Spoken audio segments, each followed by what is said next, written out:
introduction. I'm fully caffeinated, so I feel ready to go.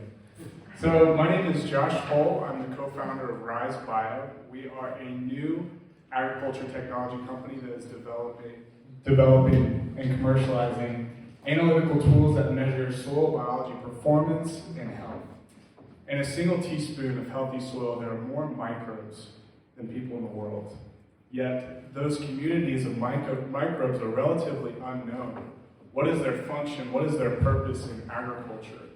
And so, we are demystifying, decoding one of the most complex environments in the world, and that is the soil. Next slide.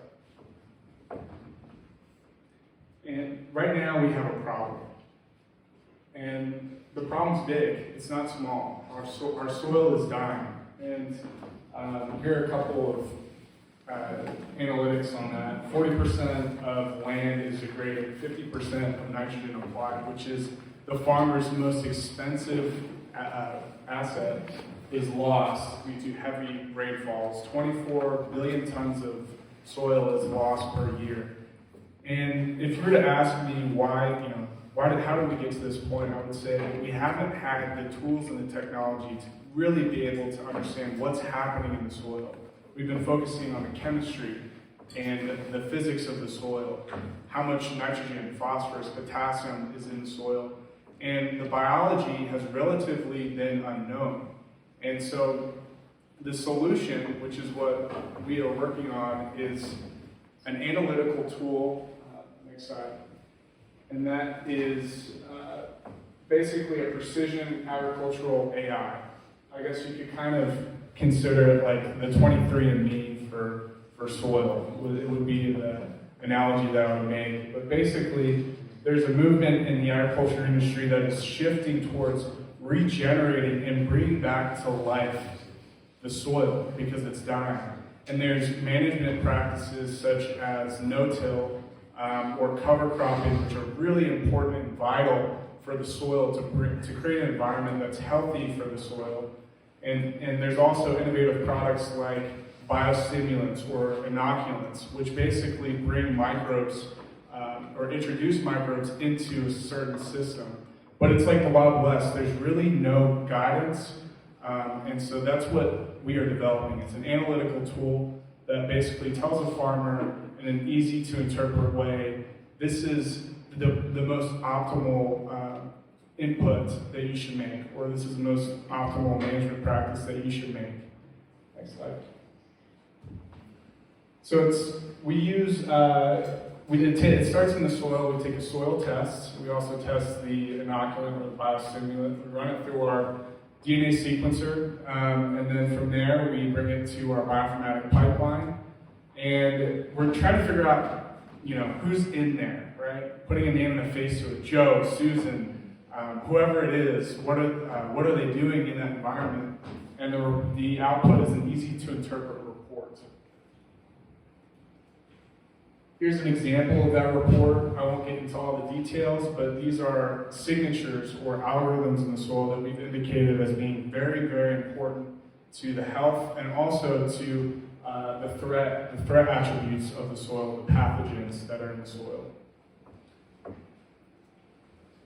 Why us? Well, my background is marketing and sales, and I have had the opportunity to grow many successful brands, e-commerce brands primarily, and I've also been a former CEO of a company. My father, he has 25 years of commercial diagnostic experience, primarily in the healthcare industry, which are looking at your body, which is a living system, right? And it's the same with the soil. The soil is alive, it's a living system. So we're applying these translational technologies to really understand how that living system is operating. The opportunity is growing. So right now, as I mentioned before, regenerative agriculture, which is bringing soil back to life, it's a movement that's occurring in the industry. The government's pouring billions of dollars into climate-smart agriculture. The cost of synthetic fertilizer has tripled. That's primarily due to geopolitical issues. And the cost of next-generation sequencing is declining. We also have all of these biological fertilizer products, these innovative products that are coming in the industry, but in some instances, not every farm could use that, or it doesn't work in every single farm, so we have to figure out where it works best.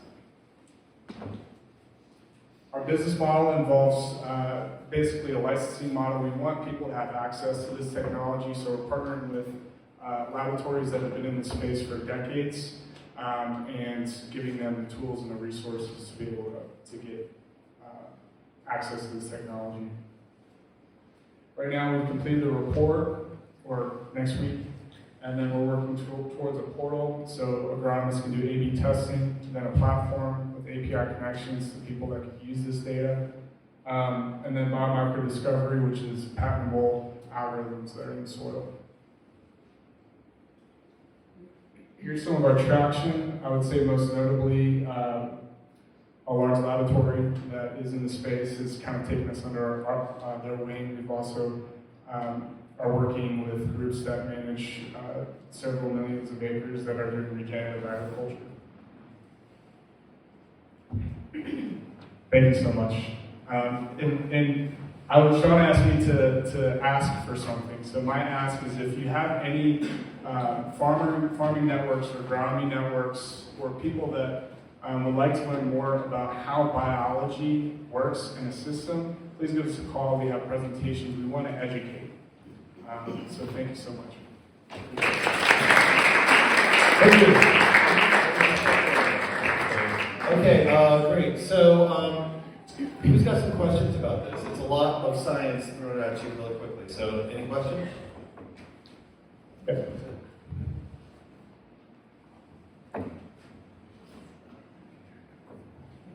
So I'm a farmer. How does your initiative differ from the agricultural extension agencies? So when you get a report from the Ag Extension Agency, you'll see NPK, which is the three biggest inputs. And these are chemicals or nutrients. What we're looking at is biology.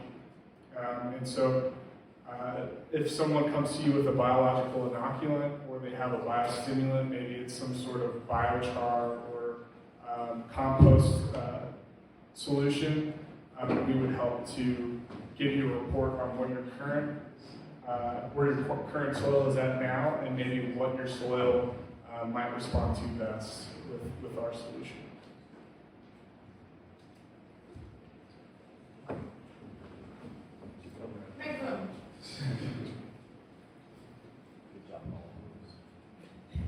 Thanks.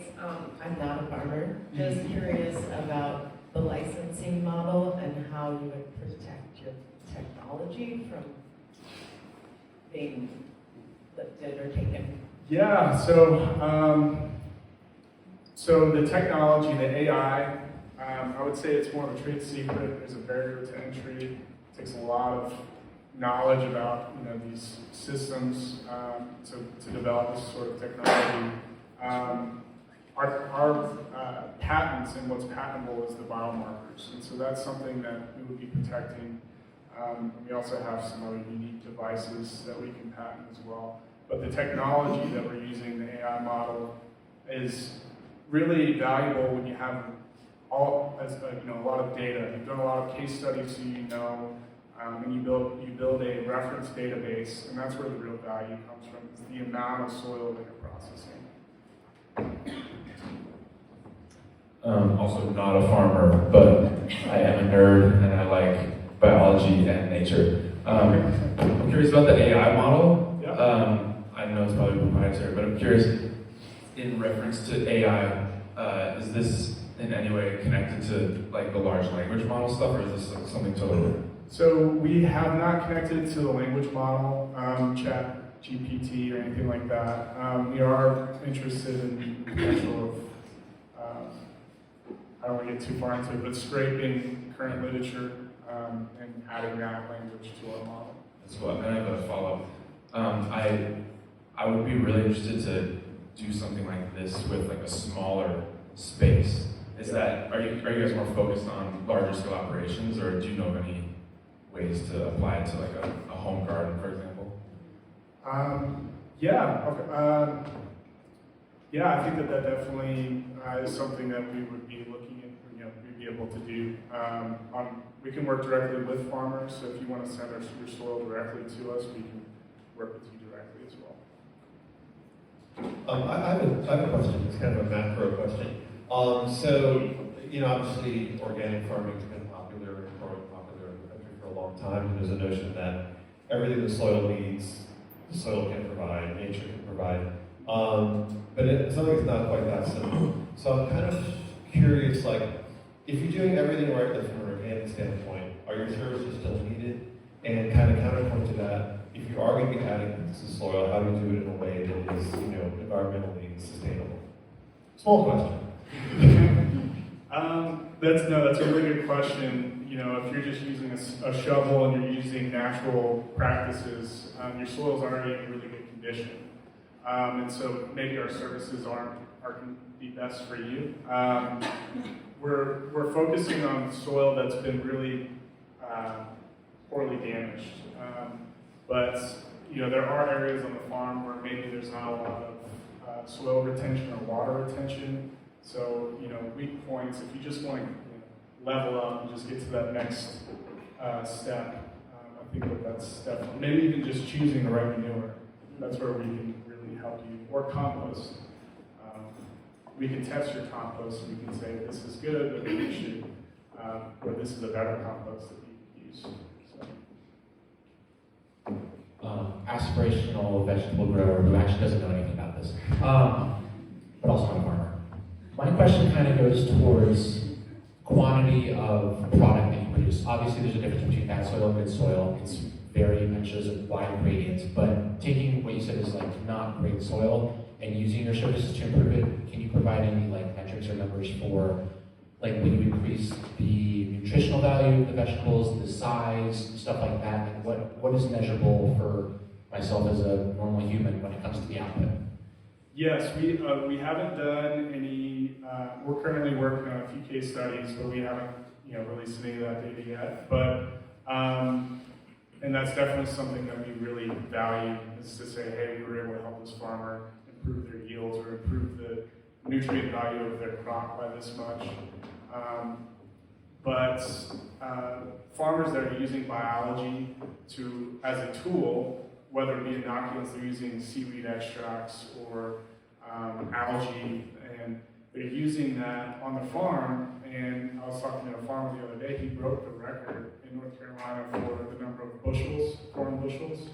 So farmers that are using biology as a tool on their farm, they're breaking records, and it's showing the value is there. And so it's a new kind of thing that's happening. I read that 30% of farmers that are trying, maybe on their test fields, these new biological products. So I would say that there's a lot of data, not necessarily from us, but from the industry that would support this is working. That was a good lead-in for my question. I have thank you for what you do. Yeah, absolutely. I've got a question and a comment. I noticed that through the presentation, you have statistics and a map, obviously, but US only. So that's true, right? Or is this any reason that it would not be applicable abroad? So that was a European report. I think it's from, I'm blanking on the name of the report, but those are global metrics. And I ask because I actually have a client who works in high-performance seeds, and I am not a biochemist, so I do not understand any of that part of it, but they work in Latin America. Okay. So they're on the seed angle, so I thought that's why it was an interesting follow-up from the prior question, because it's not just soil, right? It's the seed and the soil. The interaction between the roots and the soil. Right. That's where our name came from. The rhizosphere is the scientific term, is that environment in the soil. And so the communication between the plant through photosynthesis creates sugars, and it feeds it to the microbes. The microbes in return give it nutrients. And so that's where we're focused, is that interaction between the root systems and the soil. So is there a way to contact you? Yes, absolutely. Thank you. I have a question. So, marketing-wise, what are your targets? The farming industry has really changed. I mean, in the last 20 years, dramatically. And so many more corporate farms. Bill Gates has bought so much farmland. Are you just going to go after him as your single client? Yeah. Yes, so large agronomy networks, we've seen a lot of traction. These are thought leaders in the industry. They see the value of this technology in understanding biology, one of which manages about 35 million acres. And so we're beginning the process of going through pilot studies with them. But they basically sell our product, and they help to interpret our reports to the farmer. The farmer receives a report from the agronomist via our network and our partners.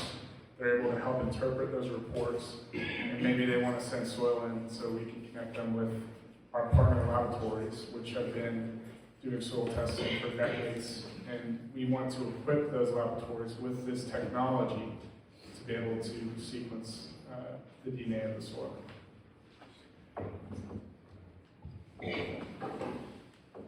So I'm not a farmer.